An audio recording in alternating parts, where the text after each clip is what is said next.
Welcome to Seasons of You, a podcast about seasons of change and our ever-evolving cyclical nature as women. I'm your host, Sarah, and I'll be sharing my experience of harnessing the power of the cycles as a guide for my life, and I'll be speaking to incredible guests where we'll explore struggles, growth, and expansion, and what inspires us to create and live a life that we truly desire.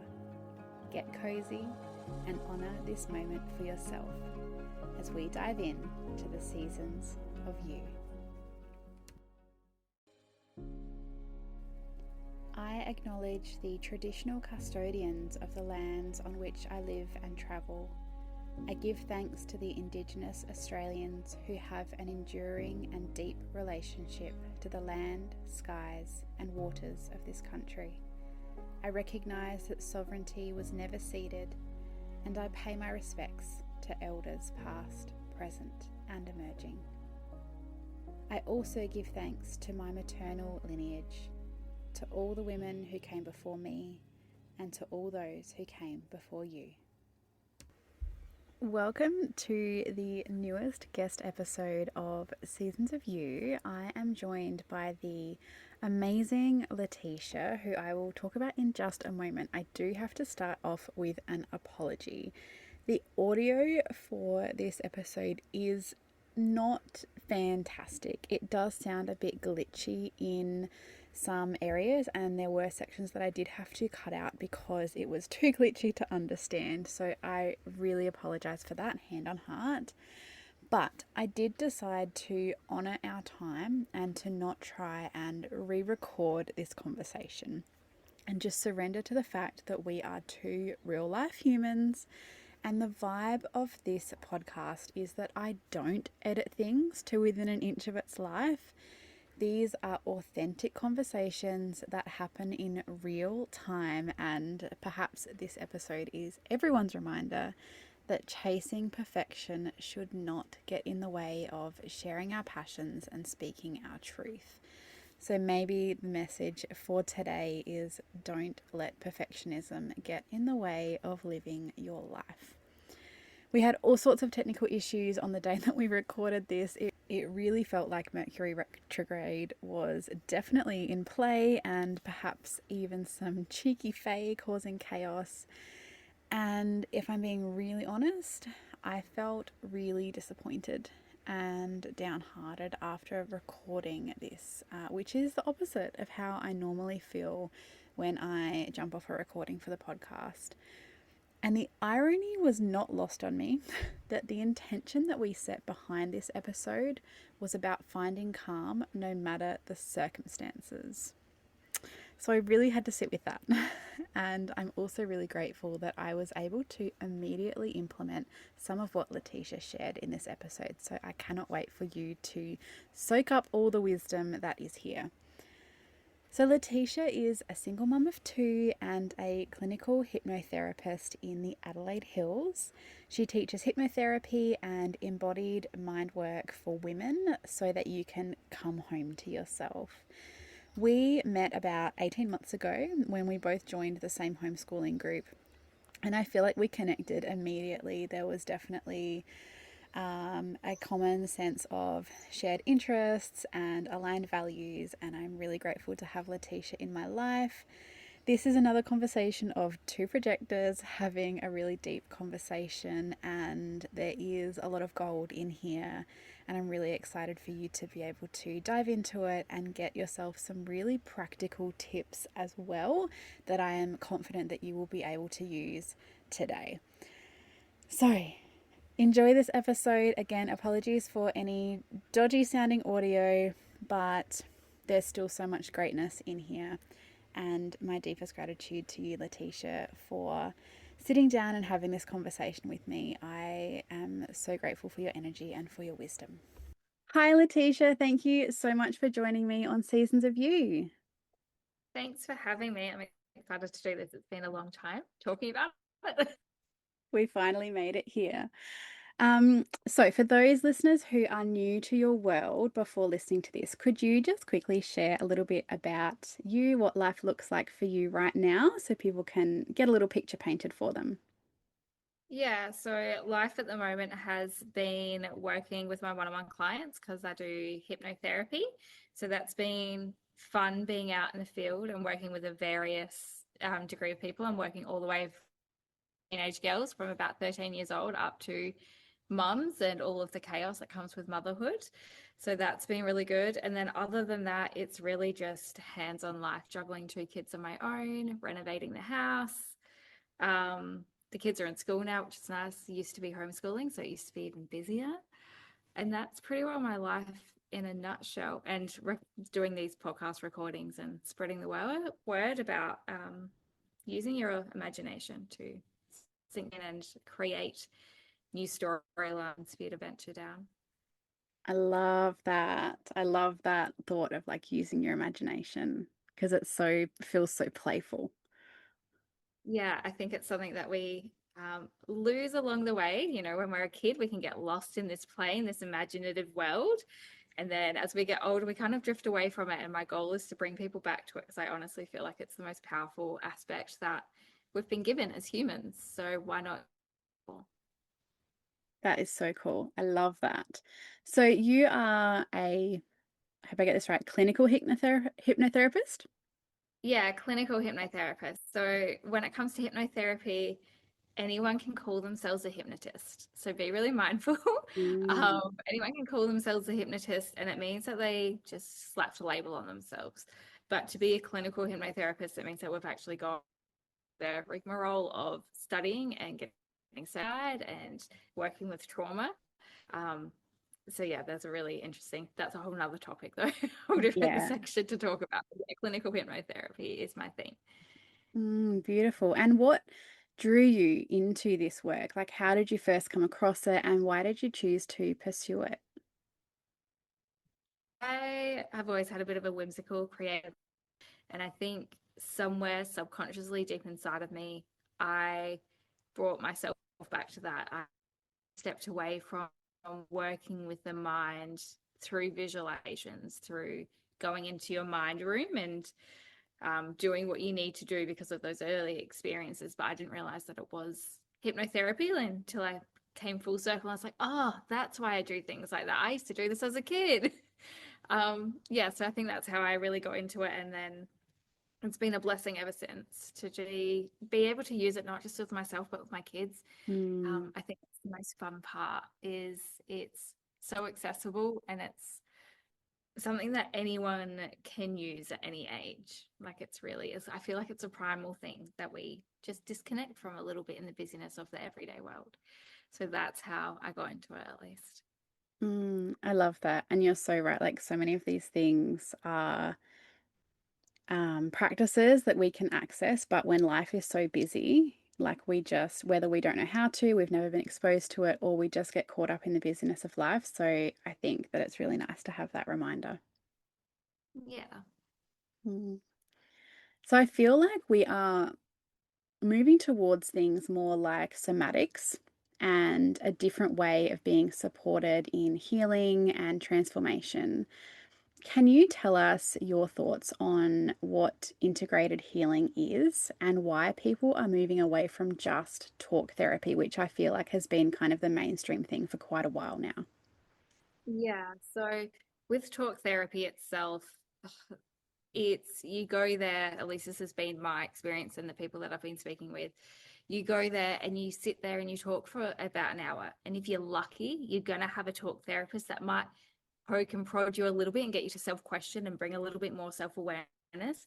But there's a lot of cases where people go there and they're just talking for an hour straight. And when you're doing that, there's your subconscious is always listening. Think about that child that sits in their room and you go, oh, they're not really listening to that grown up conversation, but they've taken in all of this stuff, but with no context. They don't fully understand what's going on. That's basically your subconscious. So when you go in and you, for example, you go, oh, my husband's really frustrating and I'm really just happy here and I don't like this, your brain then goes, cool. So my instruction now is to not like my husband, find all the things that are annoying, and it creates a change. And it creates this really vicious negative feedback loop. And I think people are now starting to become aware of the fact that talking about their problems doesn't really get them out of it. You're just talking yourself into a circle and an even deeper belief of what you're trying to. You can't talk yourself out of what mind with mind, and that will only get you so far. So with somatic or integrative healing, so it allows you to feel a new reality. So let's say, for example, instead of talking about how frustrating you might be finding your partner as the example, you might instead start stomping, or you might go and smash a plate, or you might be doing something to move that anger and frustration out of your body. And at the end of that, your nervous system then feels calm and safe because it's had an outlet. Talk therapy doesn't really give you that nitty gritty outlet that you need. Mm. Yeah, so I feel like that's where we're moving. And the idea of imagining maybe releasing all of that anger, red light pouring out from you, or angry flames, or whatever it is that helps you to express that, and then you merge it with a somatic movement, you've created a whole new memory for yourself. And I think that's the real difference between somatic or integrative healing and just standard talk therapy, which I don't love. Yeah, that makes so much sense because like emotions are stored in our body, and we're learning so much more about that now, and that if we don't move them through our body, they get stuck and stagnant. And I can really see how just talking about it is like only one piece of the puzzle. And if you're not doing the other work to work with your body, like it's just never going to change.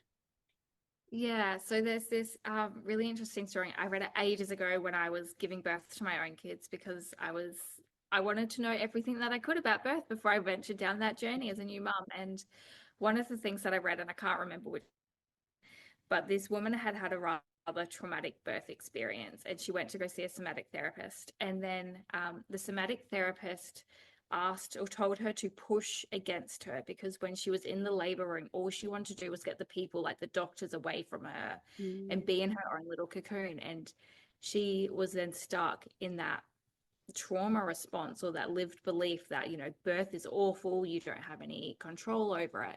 So the somatic response was to get her back into that state, which is basically doing hypnosis, taking them back to that state where they're visualizing it, and to get her to push against the therapist's hands. And that created the relief. And she started, like, she had an emotional release, she was crying and all of that. But then after that, she moved through it and she was like, oh, I am in control. I can do all of these things. But her body needed to physically move through that, because without it, the talk was only going to get her so far. People could tell her all the things she wanted to hear or needed to hear, but it meant nothing without her feeling it deep within her cells. Mm. Yeah, and like so many more people now are talking about this mind body connection. And like we just said before, like it shouldn't be one or the other, like it's not an either or thing anymore. Um, and I think the more that we see this, and I think a lot of us, now that I'm reflecting on it as we're talking, we're kind of coming across this as we're parenting our children. Like we're realizing all these things, these tools that we didn't have. And so, like, we're finding ways that we want to be able to support our kids, but then we have to do it for ourselves as well. I wonder if you have any sort of shifts that you have seen in people in guiding them with their mind body connection, and then speaking a little bit to like how that can then support our kids as well. Yeah, so funnily enough, my background originally was in primary school teaching. So I spent learning about the mind and how children work and co-regulation, because yes, teachers even talk about co-regulation because they have to deal with like 20 to 30 kids a day. And there's this concept of you need to be able to regulate yourself first. And that doesn't mean just being calm and placid all of the time, because when we particularly as mothers and women, we have gotten so good at being pleasing to everyone else and quiet for everyone else, or Mm. merging ourselves into a little box to be more palatable. That isn't actually regulation. That is putting a fake response over the top to show everyone else externally, but then internally, we're really struggling on the inside and we have overwhelm and burnout, and then we explode, right? Like there's so many moms that are like, oh, like I try so hard and then I have that outburst. So when it comes to being able to move through that, the truth of being a regulated person means that you can move through the anger, you can move through the frustration, you can move through the sadness or the guilt and all of the other stuff that comes to the surface, particularly when you're a parent, in a healthier way. And that's where the somatic part comes in. So for a lot of the clients that I've been working with, I talk about bookending their days. So you start your day and I get them to do a really basic visualization where they take a deep breath in and they close their eyes down when they first wake up and they visualize themselves coming back in or breathing in a color of light that they need, the color that self-love is to them today. Or maybe it's courage. It's like it's the thing they need, and they breathe it into their body and they see that color coming in through their throat, down into their chest space, all the way down into their stomachs. And once they've done that and they can see it within their chest and torso, I'll get them to expand that all the way through their body, feeling it in every cell and every muscle. And then they expand it a little bit further until they're sitting of this light, of this color that they need.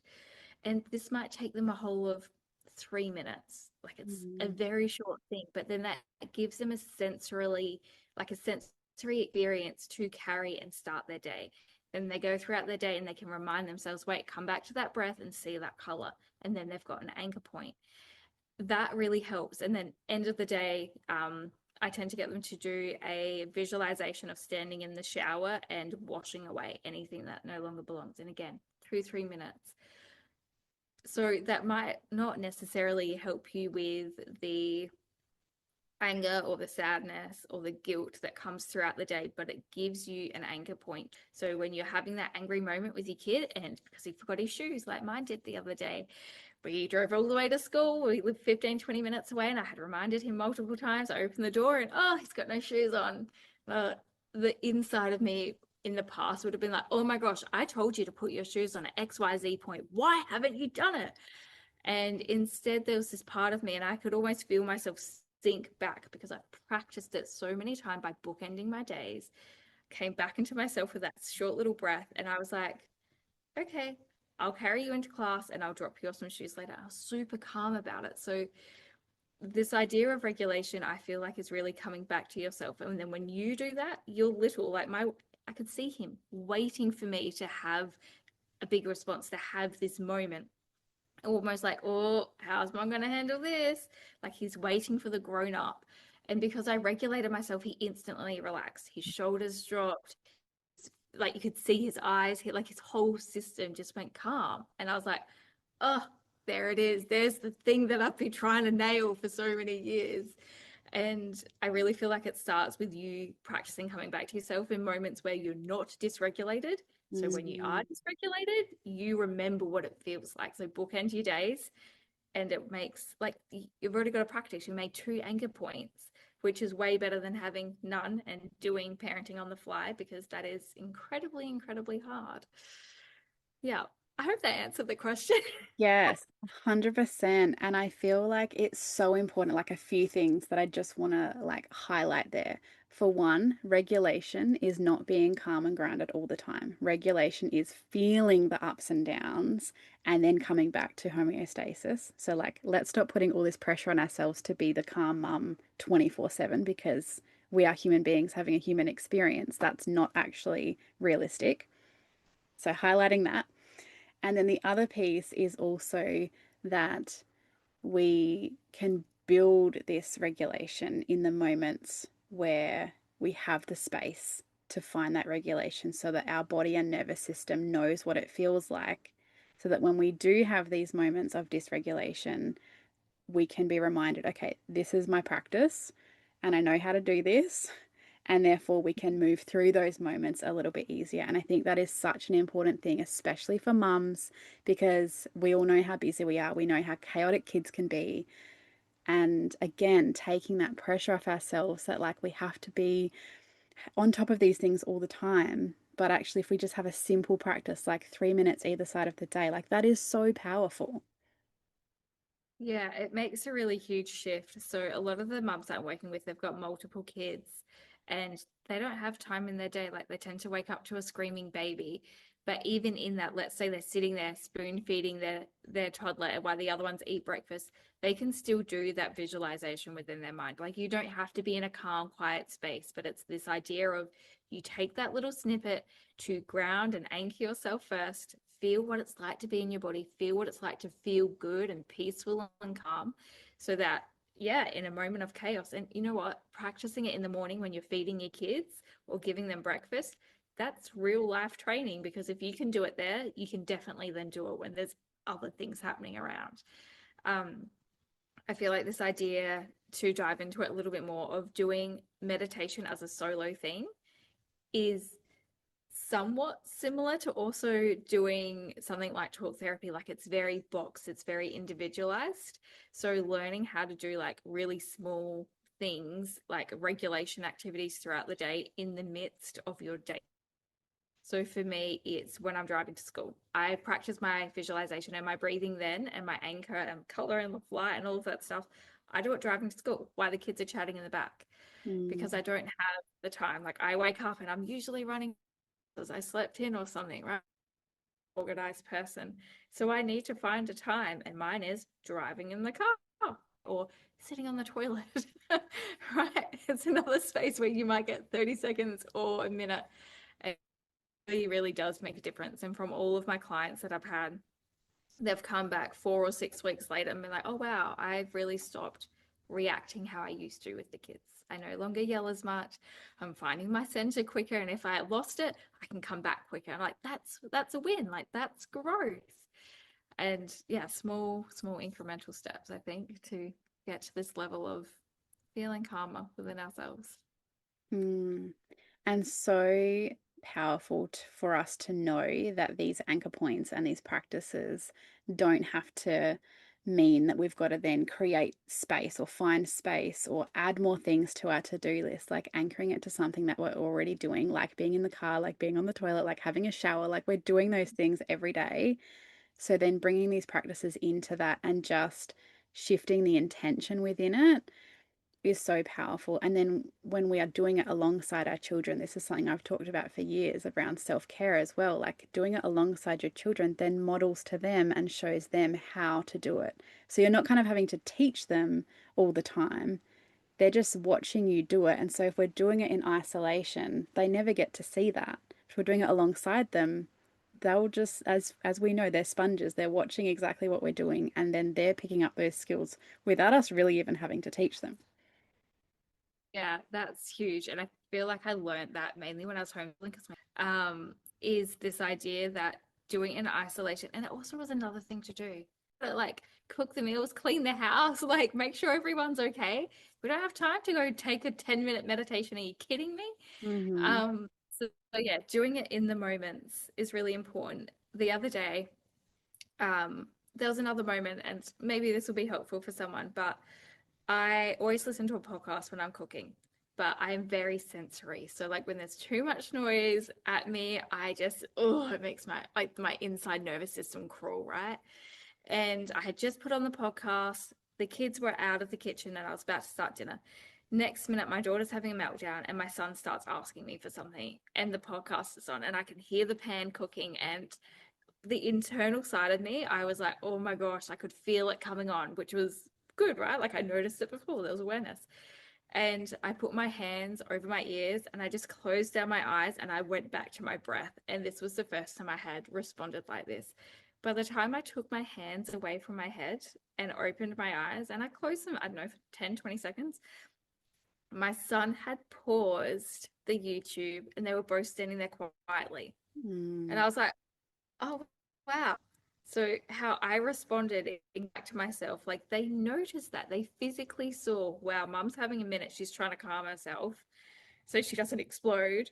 And they responded in a new way, because, you know, the original pattern would be, oh my gosh, could you just hang on 1 minute, hang on, stop. Like, and you're trying to control and put out fires everywhere. But instead, I controlled myself, and then they then were able to regulate themselves. And we dealt with it calmly. And I was like, wow, that was a different moment compared to like, 2 years ago that we would have had.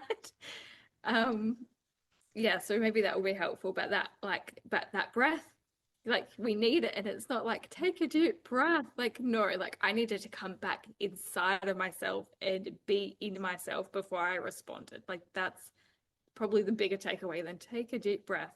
Because if someone told me to do that in the middle of like feeling overwhelmed, take a deep breath, I'd probably smack them in the face because I don't want to do that. But it's the idea of, yeah, curling back in, think about like a snail. They're like, they recoil for a second before Mm, they come back out into the world. And we kind of need to do the same thing. yes. Thank you so much for sharing that. I think that when we see these like real life examples, it's like, oh, okay, I can see myself in that, and this is like how I could do that. So I think that's going to be really helpful for a lot of mums. Yeah, perfect. I'm glad. So we've talked a lot about the power of visualization and like how we can use these tools, and especially for you in hypnotherapy, to rewire our brain. But I feel like there's lots of misconceptions around hypnotherapy. Perhaps could you just run through what it is and what it isn't, just for anyone who's not experienced it before? Yeah, for sure. So there definitely is a lot of misconceptions, and I think that creates a lot of hesitancy for people reaching out and even trying this kind of work. So hypnotherapy is one of the oldest standing forms of therapy that we've had. So I want to say that first and foremost is it's been around since like medieval times. And I feel like it has been purposefully, I don't know if I should be saying this, but I feel like it's been purposely mislabeled to be a bit of a joke thing or a bit of a scary thing because of how powerful it is. Mm, So, when we see a stage hypnotist, first of all, they are a hypnotherapist, they're a hypnotist, and they are two different things. So, a stage hypnotist will do a series of tests to see who is most susceptible. And the idea is that the people that actually end up going through with that are the people that would be the class clowns anyway. So when they have everyone in their audience and they might do an activity or do some suggestions, like you're holding a balloon up in the air and your arms getting higher and higher, going further and further up. What the hypnotist is doing there is seeing who is participate with them, who's actually going to take on their suggestions. And then they get the people on the stage. Like I said, they're the people that would be the class clowns. They're the ones that are always goofing around anyway. So they're going to do it because they're quite comfortable doing it. But with that said, the people that chose not to do it, that was because there's what we call like the critical guard, like the guard within your mind that's like, I'm not doing that. I don't want to go there. That part of them activated. And that will also happen in hypnotherapy, but that's, I guess, a different scenario where we then work with you around, well, okay, maybe what's behind that door or like what's going on there.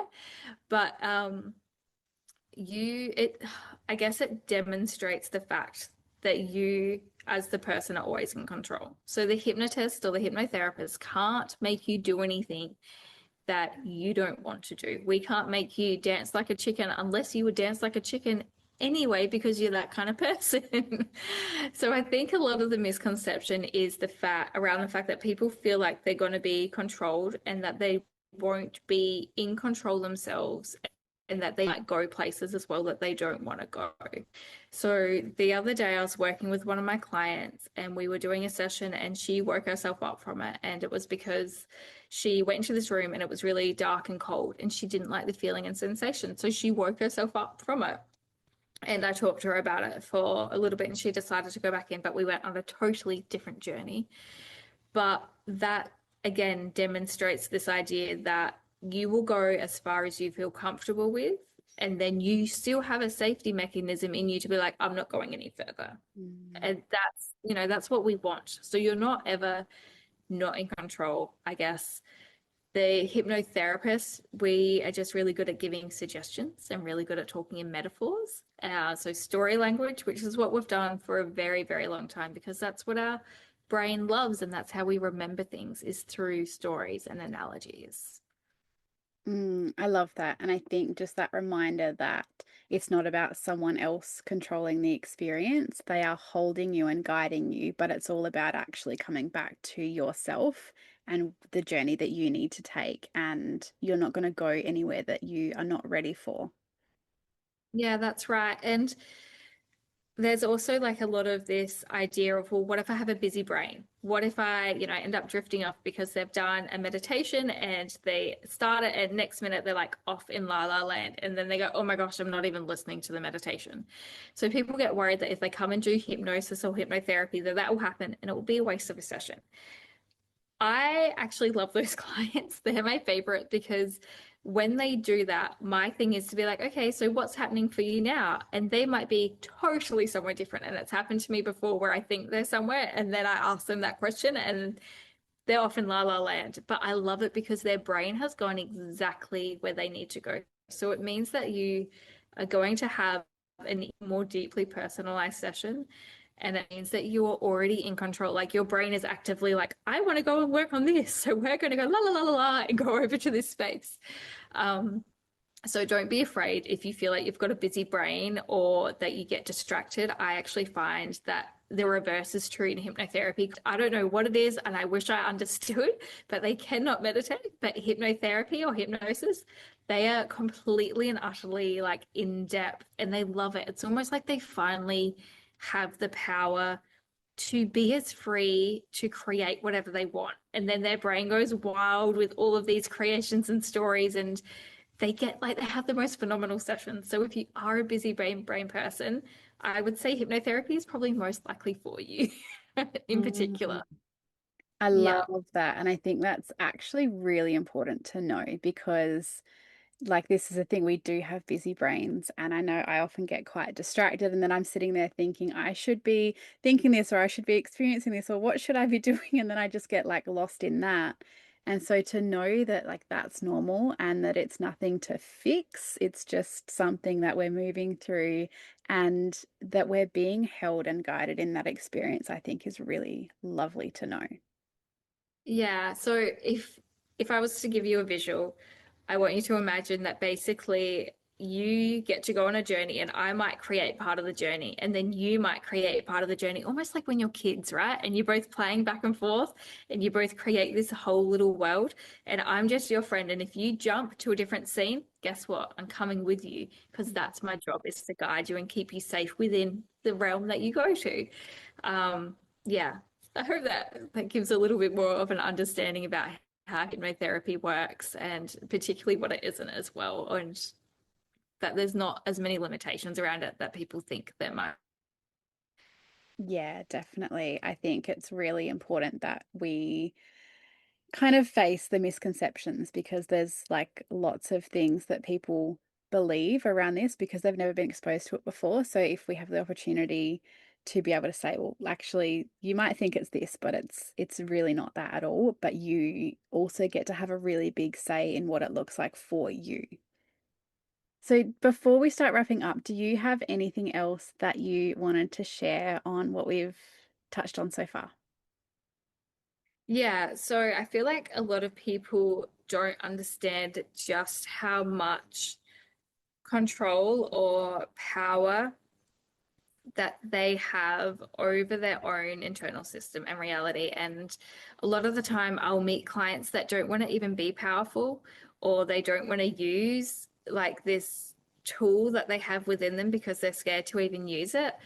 And when you get through or past that point and you start realizing just how much more beautiful your life can be when you don't carry that fear or anxiety or dread around with you like a little backpack, and instead you're like, actually, I'm going to drop it. And you might actually visualize dropping that anxiety on the ground and walking forward.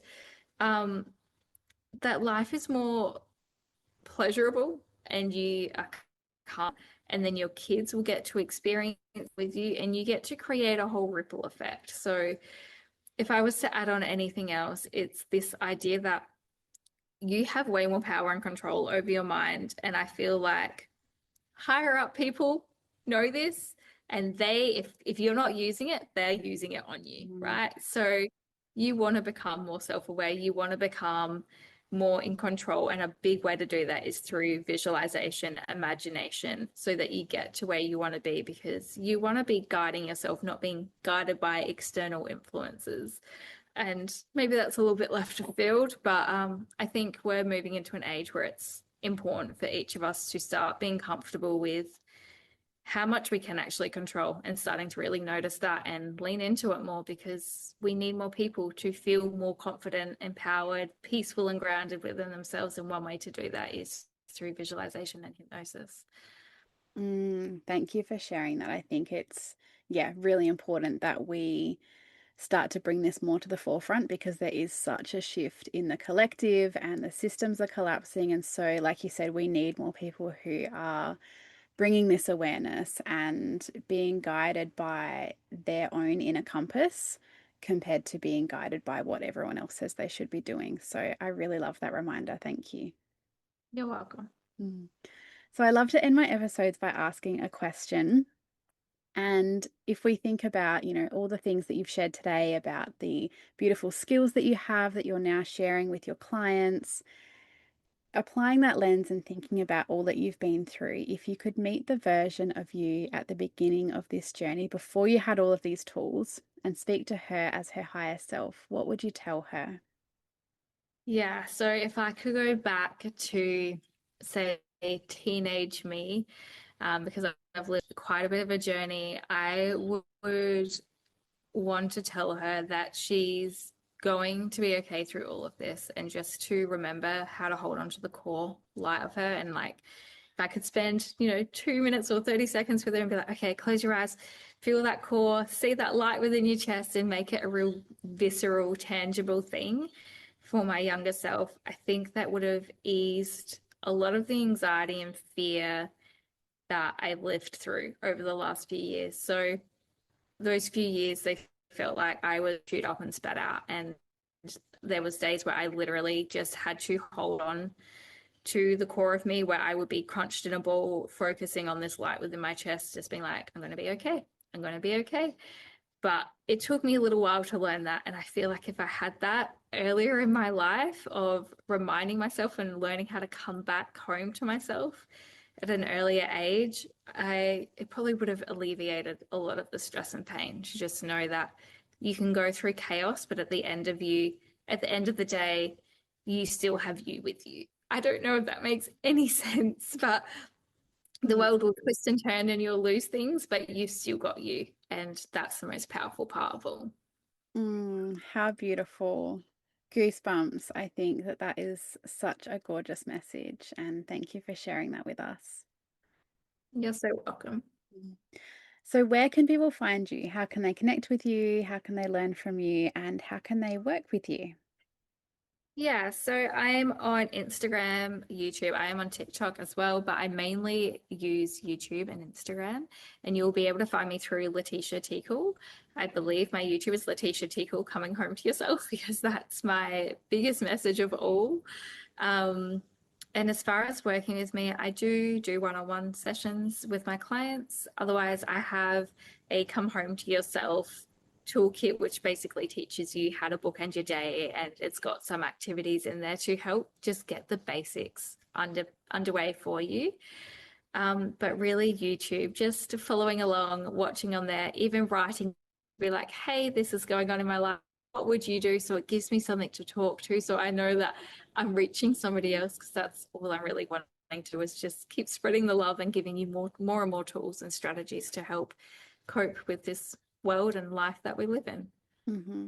Gorgeous. I will put all of the relevant links in the show notes as well. So, as always, make sure you scroll down, tap on the links, go and connect with Leticia, and let us know what you thought of this episode, what your takeaway moments are, what you're going to be implementing, because there is so much gold in this conversation. So, thank you so much, Leticia, for joining me today. I'm so grateful for all the wisdom you've shared. Thank you so much for having me here. It was really nice to get to have some questions thrown at me. I really enjoy that side of things. So thank you. Love it. All right. Thank you for listening, and we'll see you next time. I want to invite you into a moment for integration, because consumption of knowledge is great, but where it turns into wisdom is when we reflect and bring it into our own lives. So, my invitation here is to reflect for a minute on what's been shared today, and then choose one tiny step you can take to bring those lessons into your life. Take a deep breath and devote yourself to that step today. With my deepest gratitude, I am so honoured that you have chosen to listen to this episode today. Thank you, thank you, thank you. Be sure to check the show notes for any relevant links, references, and resources. A final note that this podcast is a space for sharing personal stories, experiences, and inspiration. It's not medical or professional health advice. By listening, you accept full responsibility for how you choose to take or apply any of the information shared. Take what resonates, leave what doesn't. You are a sovereign being. Always follow your heart and choose what feels best and true for you.